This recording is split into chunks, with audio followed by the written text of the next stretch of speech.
ulama seperti apapun, ya kita nggak tahu. Karena dulu itu banyak di Jawa dulu ada ulama ya, wali itu ya, masuk ke tempat-tempat diskotik gitu ya, minum, terus ditegur, masa ada ulama minum seperti ini. Akhirnya apa? Langsung ditunjukkan. Ternyata ketika minum itu, di sininya itu kelihatan apa? Lautan. Berarti dia itu udah minum.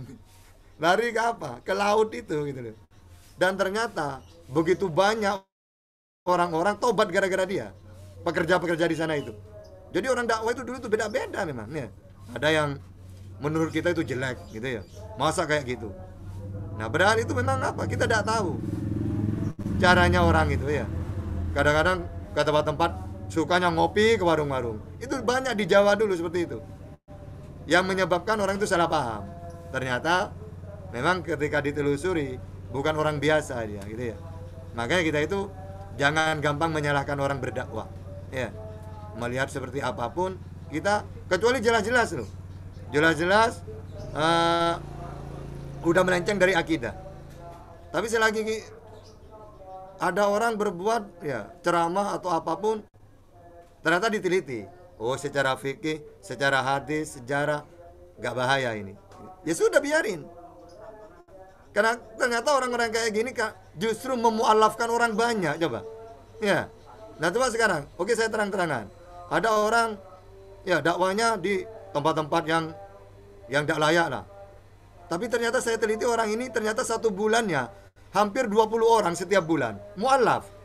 Nah kita apa? Jadi jangan dilihat dari lewat mata kita, jangan. Beneran ini loh ya. Saya pernah melihat ini orang ini. Selalu ditegur, dikritik. Lalu saya cari orang ini, Ustadz ini. Ternyata setiap satu bulan tidak lebih dari 20 orang yang mualaf gara-gara dia. Gitu ya. Nah ini kan luar biasa. Nah kita yang benci, yang mengkritik, pernah memualafkan berapa orang? Ya, makanya jadi kita itu apa ya? Kita sebagai umat Islam, ayo satukan. Apapun yang memecah belahkan kita itu, udah jangan.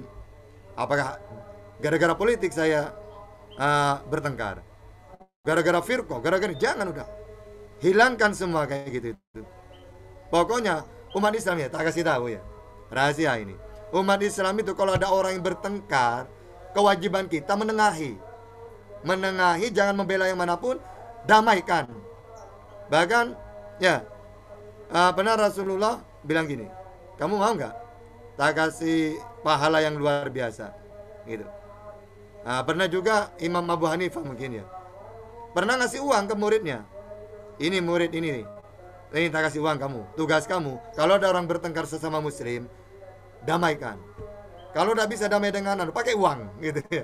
Nah kita kan enggak, ada orang bertengkar marah, tambah dikompor-komporin, tambah membuat video juga, saya akan mengkritik ini gitu. Nggak usah kayak gitu ya. Apa gunanya gitu ya. Itu menambah perpecahan itu. Nah terus ini lagi ya, jangan sampai kita terpecah gara-gara, ingat ya, umat Islam itu harus menyatukan umat ya, sedangkan setan ingin memecah belah umat Islam. Sehingga kalau kita pecah belah cuma gara-gara politik, gara-gara firqah, gara-gara madhab, ini menuruti setan ini, orang kayak gini nih. Karena apa? Seharusnya kita itu bersatu. Tugasnya setan memecah. Ya. Nah, cuma gara-gara seperti ini kita mau pecah. Berarti kita itu sudah dikomporin oleh setan, kan itu ya. Apapun yang terjadi, kalau tidak keluar dari akidah, tetap bersatu itu seharusnya. Ya, persaudaraan itu bersatu. Hanya tugasnya setan memecah belah umat Islam, itu setan. Pasti itu. Apapun caranya. Saya berbeda dengan kamu. Masalah firqah, kan tidak apa-apa. Masa mau pecah gara-gara bertengkar gara-gara ini? Berarti setan, nurutin setan berarti. Karena tidak ada yang bisa memecahkan belah umat Islam itu kecuali setan, perbuatan setan itu. Ya, makanya apa? Saya paling suka ya persatuan, persaudaraan. Ketika ada yang tidak baik ke saya, itu saudara saya. Dua-duanya bertengkar, A dengan B, ini saudara saya. wajib saya damaikan. Gitu ya. Apapun masalahnya. Jangan sampai kita kan enggak. Ya. Apalagi zaman yang penuh fitnah ini. Ya, inilah apa ya? Pentingnya akhlak. Ya. Akhlak baik dari hati, mulut, itu mudah. Ya. Luar biasa. Makanya suntu itu ya, sumtu. Meneng sopo ingsun bahasa Jawanya. Jadi akhlak yang paling tertinggi itu sumtu. Diam. Gitu ya. Maksudnya apa? Jangan banyak bicara. Makanya kata para imam madhab itu, Imam Syafi'i itu, orang bodoh kalau dia diam, maka kebodohannya tidak ketahuan. Seperti orang pintar. Orang pintar semakin banyak bicara, semakin tampak kebodohannya. Gitu ya. Jadi dari lisan ini ya, yang bahaya itu. Ya.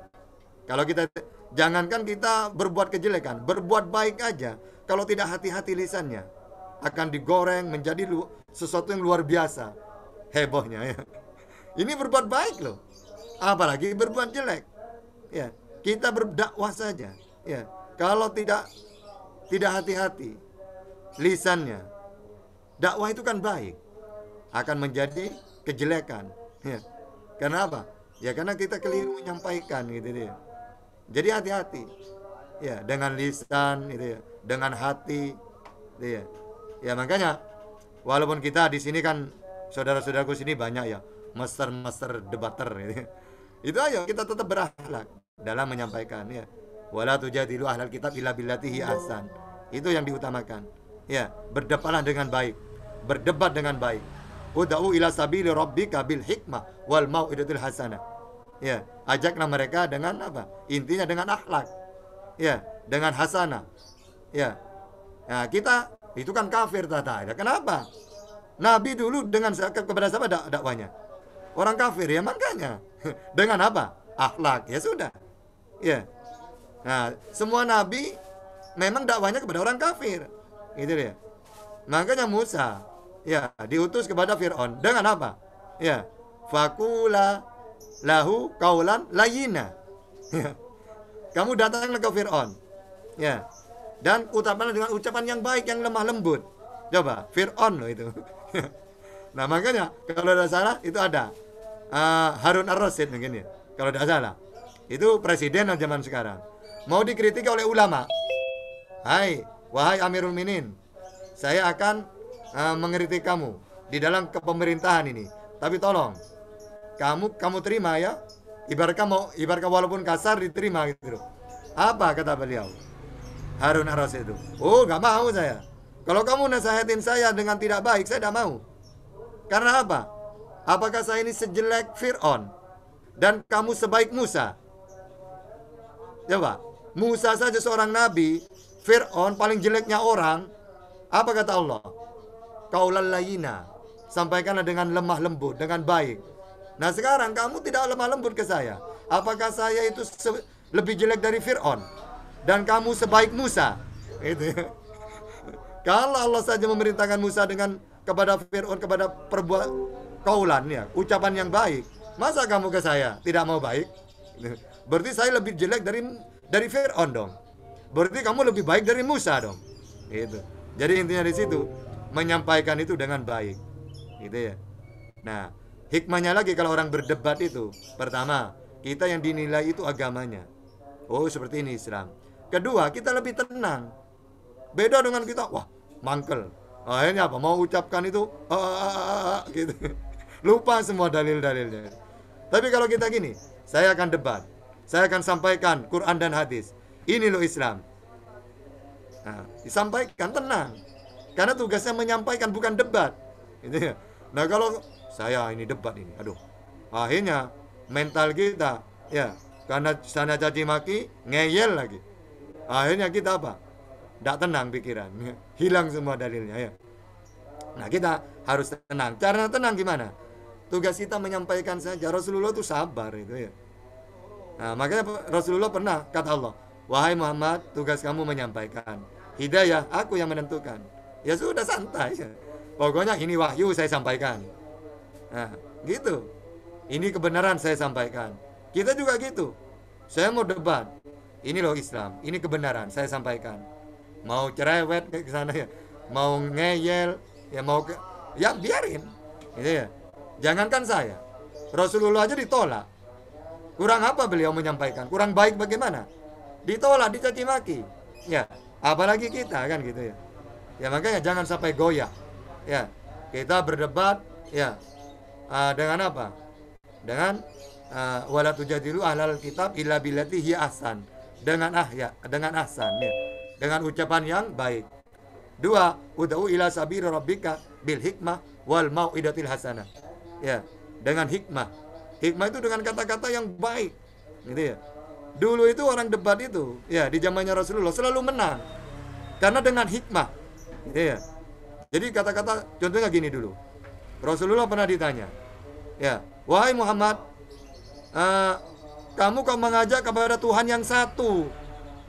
Padahal kebutuhan kita itu kan banyak. Seharusnya Tuhan itu banyak. Rasulullah itu menjawab dengan hikmah. Gitu ya.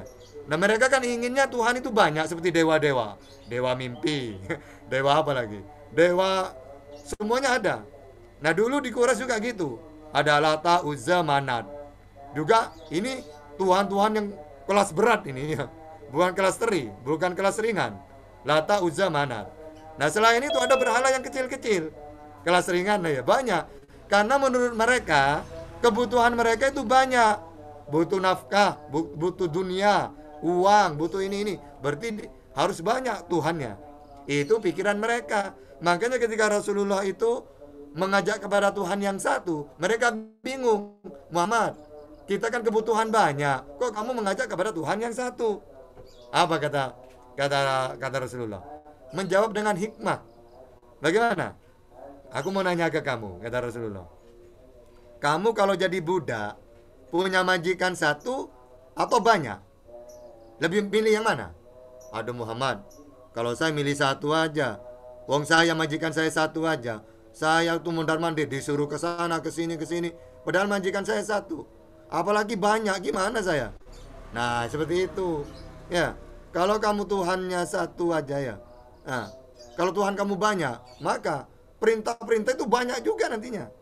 Wong kamu satu aja kerepotan. Ya, majikan satu kerepotan apalagi banyak. Iya ya, mendingan Tuhan itu satu.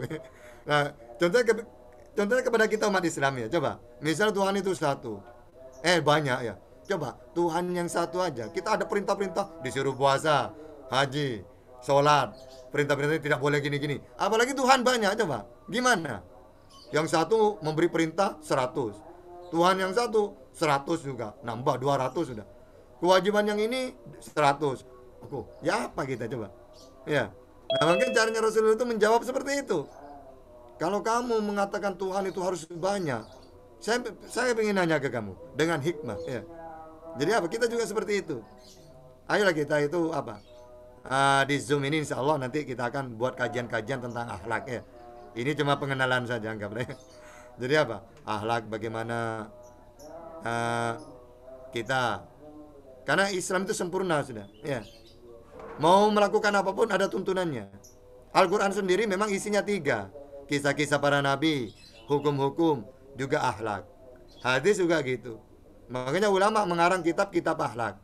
Kalau anak kecil itu ada namanya Taisirul Holak. Gitu ya. Supaya apa? Supaya kita hidup teratur sesuai dengan apa yang yang dipraktekkan oleh Rasulullah.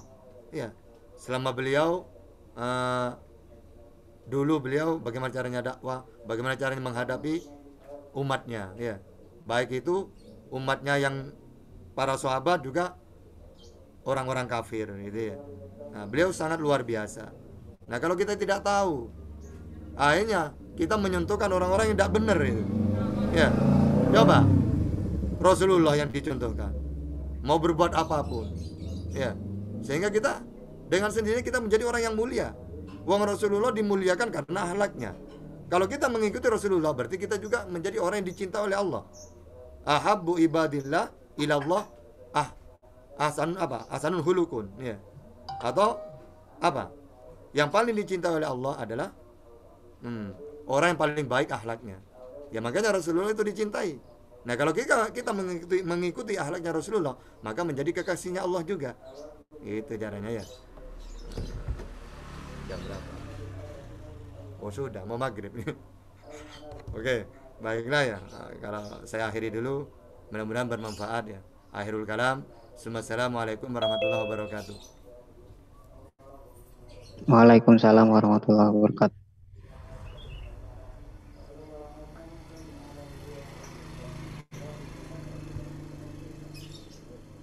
Ya, terima kasih ya kepada Ustadz Tata yang sudah menyampaikan tausiahnya.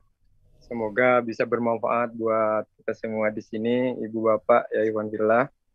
Seperti yang saya nyatakan tadi, kalau ada pertanyaan, saya berikan waktu kepada 3 orang saja. Di sini sudah ada yang angkat tangan, yaitu Ibu Ratna Dewi. Silakan, Ibu. Assalamualaikum. Assalamualaikum, Ibu Ratna Sari Dewi. Aduh, maghrib. Oh ya, mungkin beliau jauh dari perangkat ya. Silakan yang lain kalau ada pertanyaan.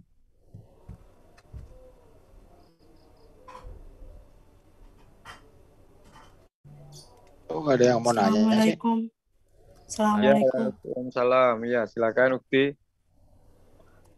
Contoh akhlak yang baik itu seperti apa, Pak Ustadz? Apa? Contoh akhlak yang baik itu seperti apa? Ya, akhlak yang baik itu ya yang mengikuti tuntunan, ya, tuntunan Rasulullah. Kan ada masing-masing. Coba kalau kita belajari kitab Tasirul Holak itu. Ya, tata krama ketika kita menjadi tamu apa? Maka kalau kita menjadi tamu, maka kita berposisi bahwa saya ini mayit. Kalau sebagai tuan rumah, maka memposisikan tamu ini raja. Nah itu. Nah, jadi tergantung mau akhlak yang apa, yang mana, menghadapi siapa. Kalau menghadapi guru misalnya, kita tidak boleh mengawali bicara dan dengarkan guru ketika dia bicara. Jangan sampai dipotong gitu ya. Nah, sehingga akhlak yang paling baik itu yang mana? Sampean mau akhlak yang apa? Berakhlak yang segi apanya? Menghadapi apa? Gitu. Kalau secara umum, akhlak yang paling baik apa? Ya namanya akhlak itu ya baik. Gitu ya. Makanya tinggal dipraktekkan. Gitu loh. Mau yang bagaimana? Akhlak kita kepada tetangga ada kan ya. Kepada yang lebih tua ada. Kepada yang lebih muda ada. Gitu ya.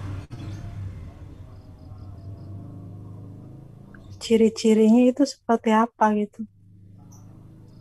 Ya ciri-cirinya kan memang akhlak itu kan sudah saya jelaskan dulu. Orang berakhlak itu berarti perbuatannya baik.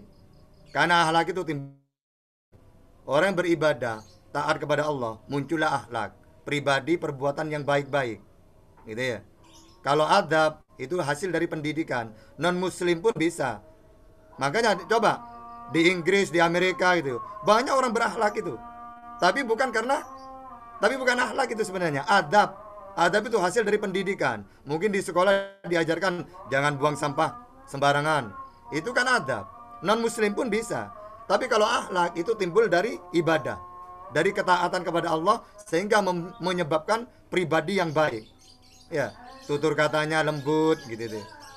Jadi kalau tanda-tandanya orang berakhlak itu, kamu itu seneng bertemu dengan orang itu. Coba beda ya, orang yang kasar, orang yang berakhlak kan beda.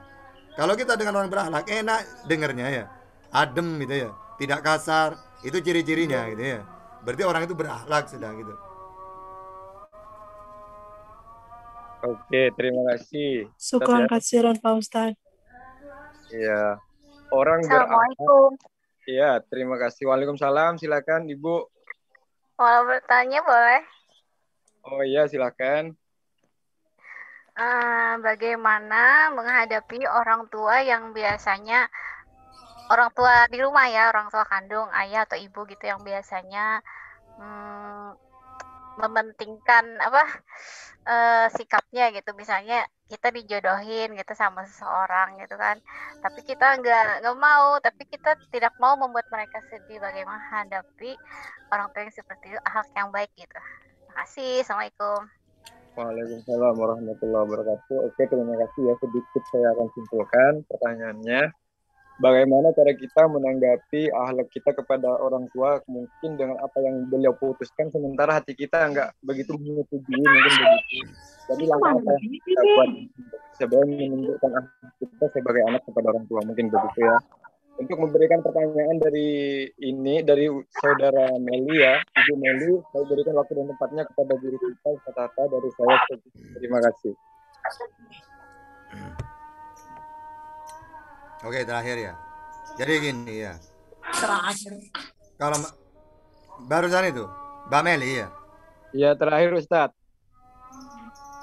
Ya Ustaz. Oke, tinggal dua Mbak Meli dengan Mbak Kansa ini ya. Mbak Meli gini dulu. Jadi kita kalau ingin nolak dengan baik-baik.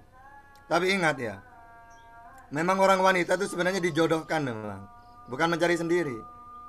Ya, aslinya secara Islam. Karena apa? Kebanyakan orang itu cari sendiri itu salah. Nah, tapi kadang-kadang orang tua zaman sekarang salah juga. Karena yang dicari itu kekayaannya, pekerjaannya. Sebenarnya orang tua itu mencarikan ilmu kan ya. Kalau zaman dulu kan ilmu.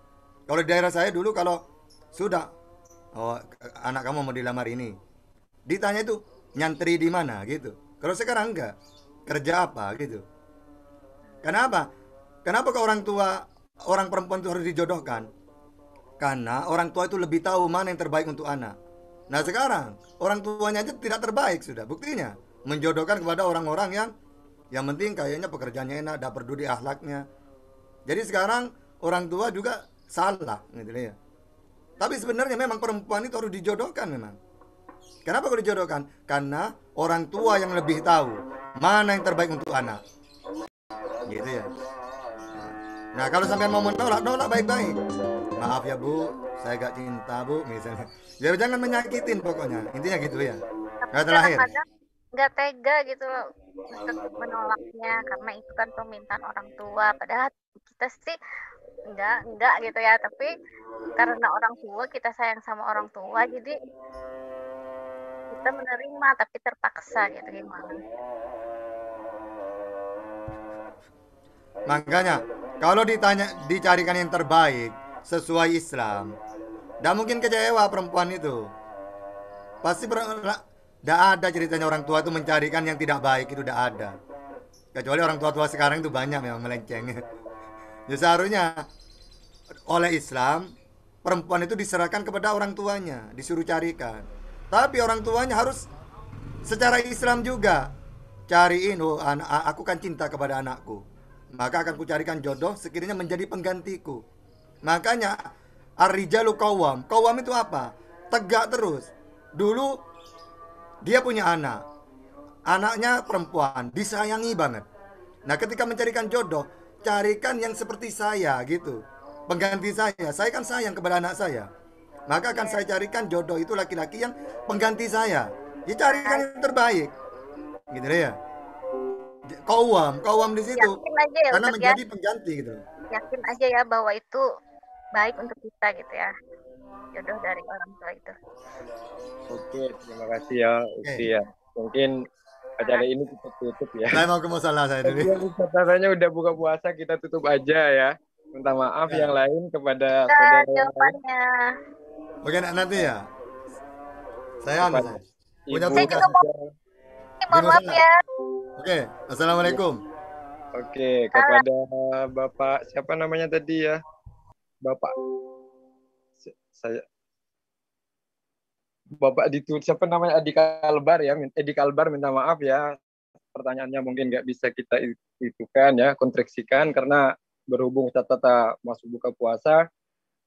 Mungkin acara ini kita tutup aja ya di sini. Semoga apa yang beliau sampaikan tadi bisa menjadi ilmu buat kita semua. Semoga juga kita sebagai umat Islam bisa menjaga akhlak kita sebagai umat Islam. Karena memang di dalam Islam ini dianjurkan sekali untuk menjaga menjaga akhlak, karena orang berakhlak itu ya, orang berilmu belum tentu berakhlak, tapi ketika orang berakhlak, insya Allah pasti orang itu akan berilmu, begitu ya. Itu pentingnya akhlak, makanya akhlak itu adalah ilmu juga yang paling tertinggi, karena Rasulullah juga diciptakan untuk menyempurnakan akhlak. Mungkin begitu. Saya akan doa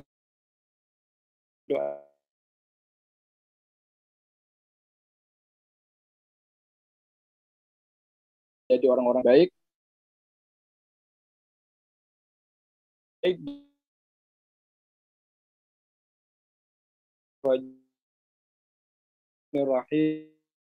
Allahumma la ma'lamtana innaka antal alimul hakim. Allahumma alimna ma yanfa'una wanfa'na bima 'allamtana wa zidna ilma. Allahumma la sahla illa ma ja'altu sahla wa anta taj'alul huzna idza syi'ta sahla wa yassir lana umurana wa khtim lana bis sa'adati innaka 'ala kulli syai'in qadir. Allahumma salli wa sallim ala sayyidina Muhammadin wa ala alihi wa ashabihi salatan la nihayata